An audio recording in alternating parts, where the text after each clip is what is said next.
quạt ra bánh quạt đi đằng bà ra bánh quạt lược máu rồi lấy dây đào mà lấy quạt đào mà rồi lấy cái đào mà ấy nè khía đào mà ba này dây khía đào mà ba này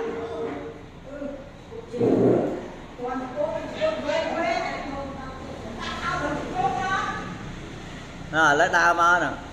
sao bánh lược máu lấy đào khía ba này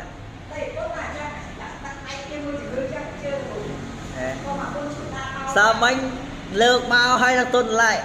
ai chưa là cô mới biết một con ăn đây này lấy con đăng chương đăng ấy là khế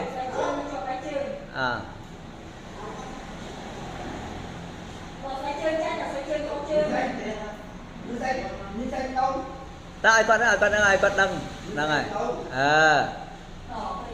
này khía đó mà ăn sao bánh ọt mong xanh lên lấy đào khía đào vào đây nè